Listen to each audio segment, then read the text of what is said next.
Good evening, I'm Fana Shea and you're watching AWANI Tonight.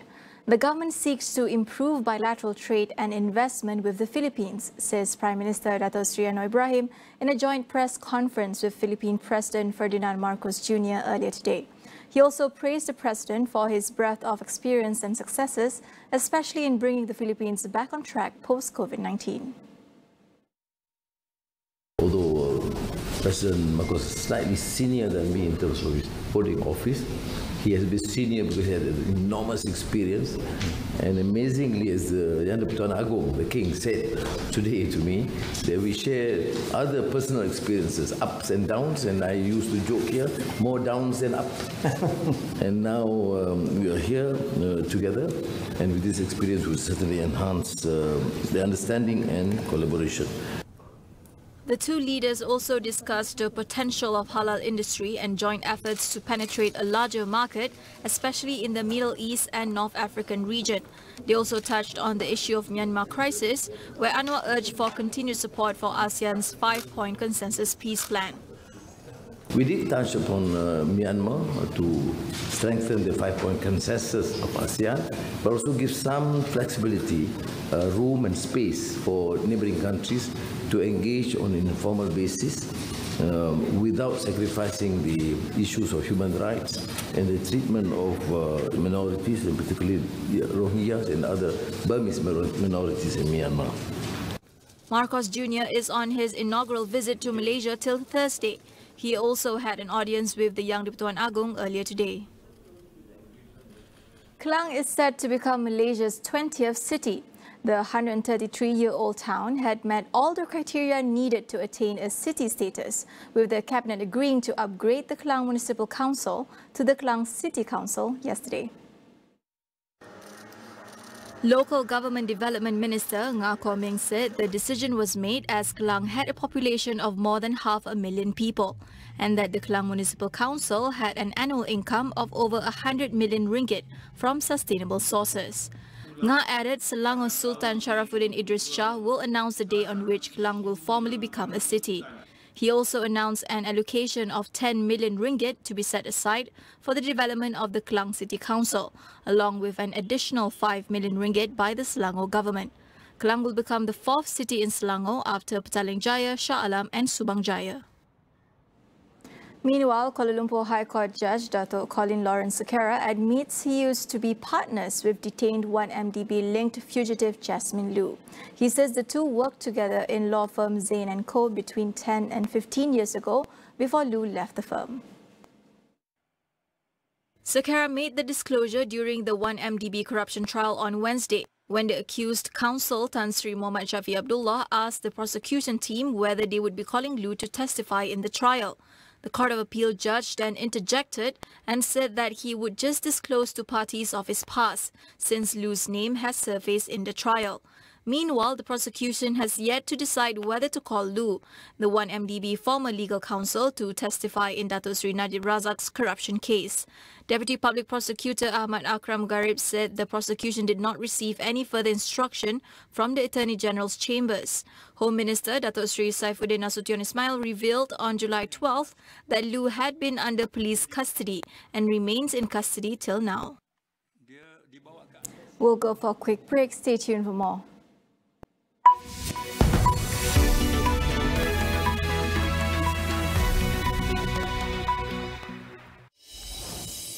The biggest mystery box. Strap yourselves in, guys. The biggest clash ever.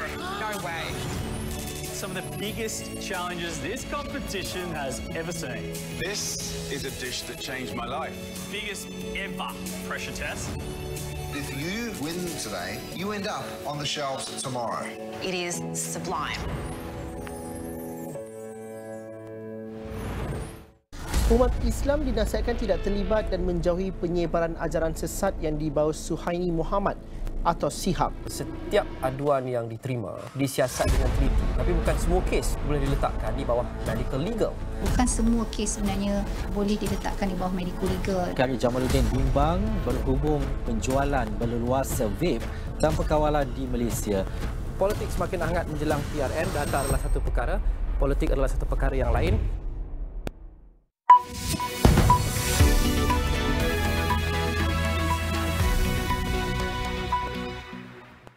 Welcome back. Cambodia's long-serving leader, Hun Sen, will step down as Prime Minister in 3 weeks, handing the post to his eldest son. The announcement came after his Cambodian People's Party won a landslide victory in elections last year.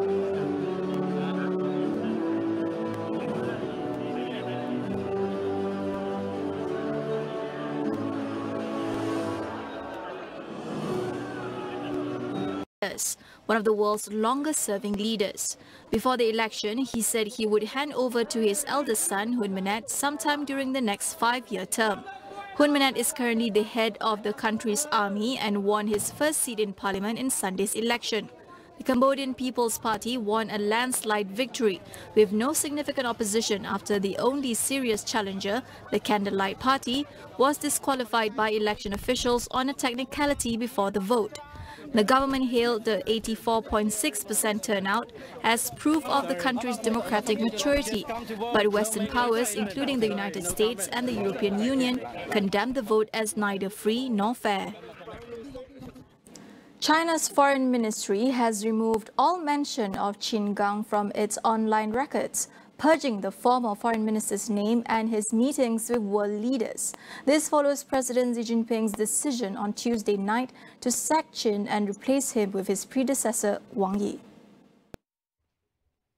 The 57-year-old Qin, who has not been seen in public for more than a month, was removed from his post by Beijing's top legislature on Tuesday, after just 7 months in office.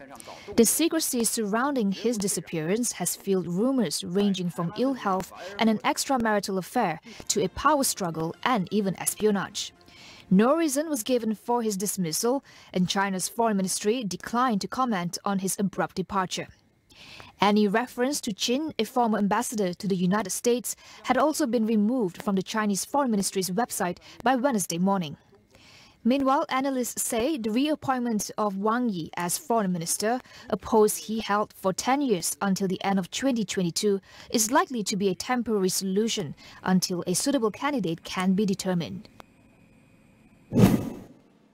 Meanwhile, at least one person died as Super Typhoon Doksuri lashed the coastline of the northern Philippines with strong winds and torrential rain. Over 12,000 people were evacuated from their homes in Cagayan province, while about 1,500 were evacuated from neighboring coastal communities. The storm is nearly 900 kilometers wide and is expected to gain strength as it continues its course towards Taiwan and mainland China. Taiwan authorities issued land warnings for several counties and cities in the south, with hundreds of people evacuated and dozens of flights cancelled. Meanwhile, Doksuri is expected to make landfall on mainland China on Friday, somewhere between the provinces of Fujian and Guangdong. It is forecast to be the strongest typhoon to make landfall in China this year. The country has raised its storm alert to its second highest level. Doksuri would be the second typhoon to make landfall on the mainland in less than 2 weeks after Talim hit Guangdong on July 17th. More than 40 people have died in Algeria, Italy and Greece as Mediterranean wildfires forced thousands to evacuate villages and holiday resorts. On the Greek island of Rhodes, more than 20,000 people have been evacuated this past few days. Rhodes was only preparing for more evacuation flights as fires rage on Corfu and Evia Islands. Algeria reported the highest death toll so far, with a total of 34 victims, including 10 soldiers, with Béjaïa, east of Algiers, accounting for 23 of the deaths. Meanwhile, Greek authorities warned of an extreme danger of fire in 6 of the country's 13 regions. The long heat wave is expected to see temperatures rise above 44 degrees Celsius in parts of Greece.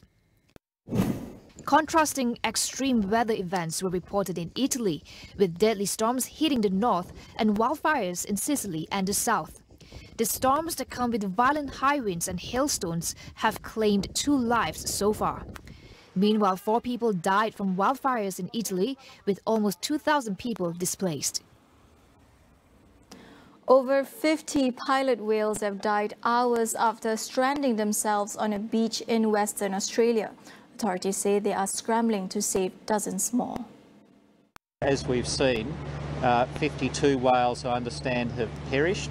So we've got 45 in the water, and hopefully we can get them away and save them. A pod of nearly 100 long-finned pilot whales was spotted off Chains Beach, about 400 kilometers southeast of Perth on Tuesday evening. Experts, wildlife service and volunteers have worked through the night, braving cold temperatures to monitor the whales. This event sadly occurs from time to time over many decades in the past, and who knows how long in the past it's happened over many hundreds of years. Nowhere on the planet have we worked out a solution to stop this or a solution to successfully save every whale. Mass strandings of pilot whales are not uncommon in Australia and New Zealand. Last October, around 500 pilot whales died when they beached on the remote Chatham Islands in New Zealand. The world's busiest port complexes are facing calls to reduce their carbon footprint. In the United States, one port in Northern California has taken the lead in electrifying its operations and hopes to set an example for ports worldwide. Cynthia Ng has the details. Globally, the shipping industry accounts for about 3% of greenhouse gas emissions today, and that figure is set to rise to about 17% by 2050 as global trade expands. Amidst this daunting forecast, the Port of Oakland in California has set an ambitious target, which is to transition to zero emissions in the future. The Port of Oakland, the only major seaport in Northern California, is not only one of the busiest container ports in the U.S., it is also one of the greenest. It has made significant progress in reducing diesel emissions from its operations, including an 86% reduction in emissions from ships, marine cargo equipment, and trucks since 2005. In the past, between 2005 and 2020, we were able to cut diesel pollution from trucks that use the port by 98%. We also have all-electric cranes, and we have battery electric equipment in place now at some of the marine terminals. These are just a few examples of what we're doing. For example, this green rubber tire gantry crane used to run 100% on diesel, and now by switching to hybrid power, it has reduced diesel emissions by 95% for each of them. We're looking at the possibility of hydrogen-powered trucks. We are already working with electric battery trucks. We are looking at how can we improve the electrification at the seaport so that we can provide the electricity needed to charge a lot of equipment. Right now, we have chargers for 50 pieces of equipment. We're going to build enough electric power for 1,000 pieces of equipment. The Port of Oakland is not too far away from achieving the zero emissions target. But for the world's ports to move in the same direction, there needs to be an international effort to accelerate the conversion of their infrastructure to support green energy, and also to establish the same standards for things such as hydrogen refueling depots and solar plugs for ships and trucks.